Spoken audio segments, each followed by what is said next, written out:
Hi, this is Patty Hosmer, and today I'm going to teach you how to make a lesson, maybe from an article you see or something that you want to add. But I'm going to make it into a bell ringer.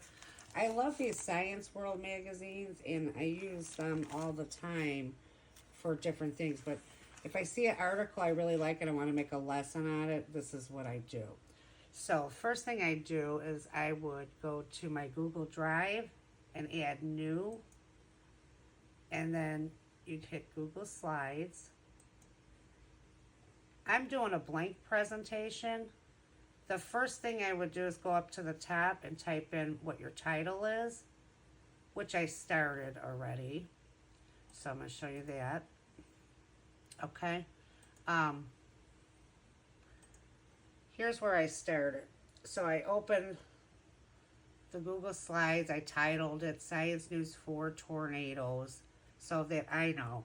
But I put a number on each one of mine because that's going to be, in weeks, or if you just use it for a lesson for the day. Okay, so Science News for Shifting Twisters. So this picture is not in the magazine. If you want to add a picture that is off the internet, you would just hit Insert, Image, and you would go search the web, and you type in on the top what picture you're looking for. So I put in tornado, and there's plenty of them.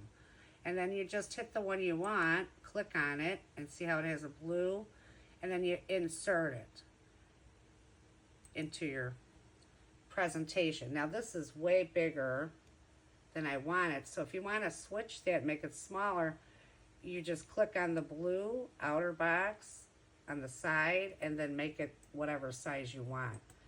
Oh, I already have this. So if you make a mistake, you can always just hit delete, click on it and hit delete. So this is how their first page is going to look, okay? I'm going to add some slides. I know I want 5 of them, so you would go up to the top left where there's a plus sign and just hit how many slides you want.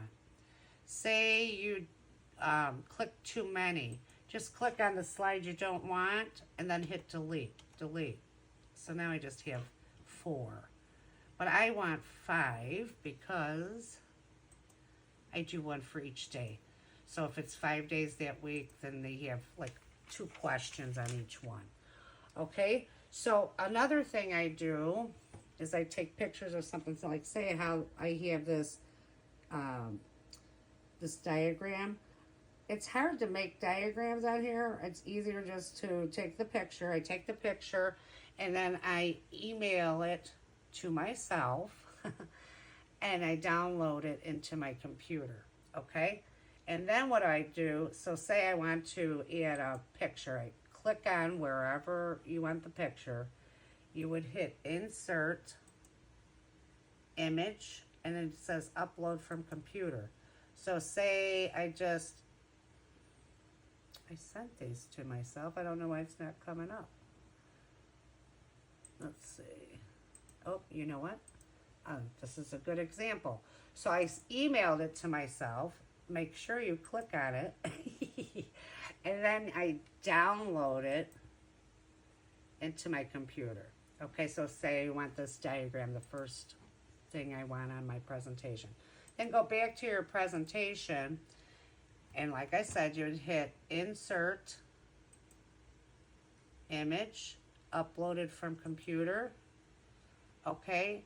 And it's going to be the top one because I just put it in.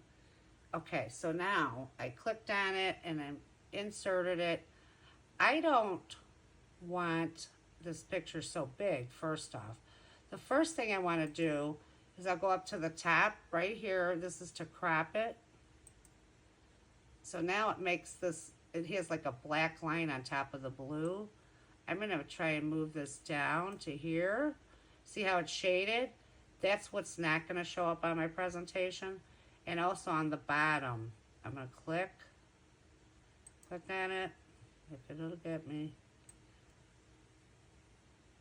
Okay, so now this is what will be on my presentation. Then just click to the side of it, and that's what will show. If you want to make it perfect, you can do whatever you want.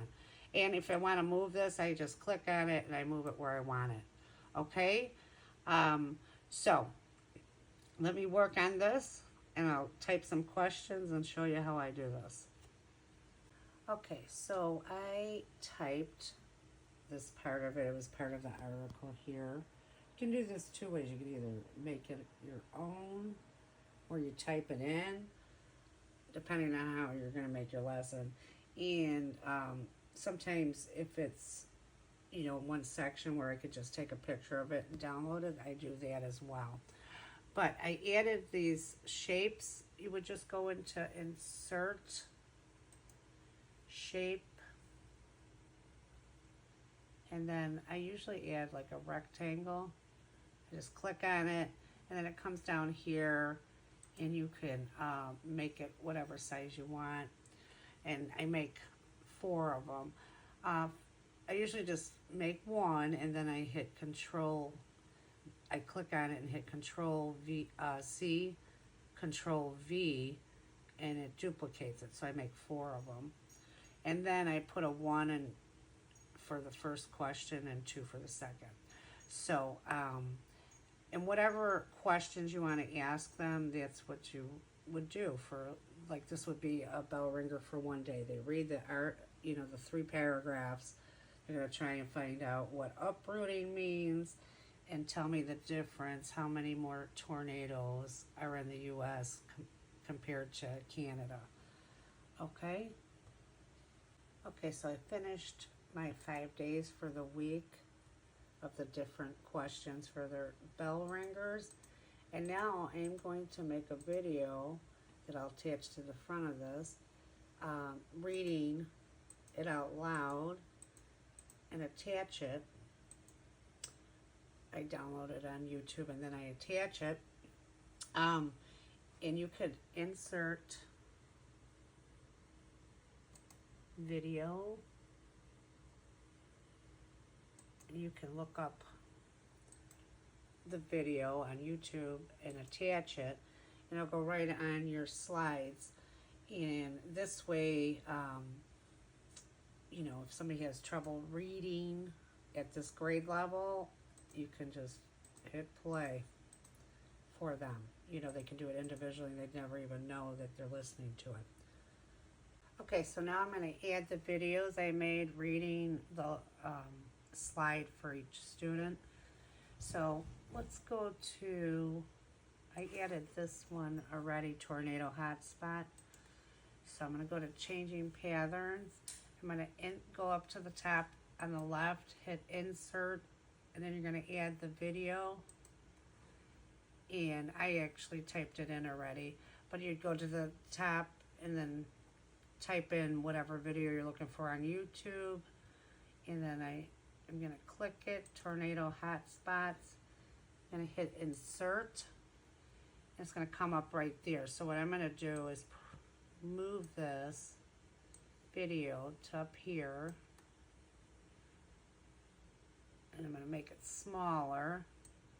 But if a student has trouble reading, and actually students that don't have a problem reading it, it doesn't hurt for them to hear it and read it at the same time. So that will help all your students. I just wanted to say too, for this, I used this diagram for 2 days. Students have a hard time with diagrams and stuff, so it's a good tool to use for like a bell ringer. And I also put which state has the highest tornadoes from this diagram, and you won't be able to tell which state has the most. So they also need to have a question like that so they see that sometimes you're unable to answer with the material you have.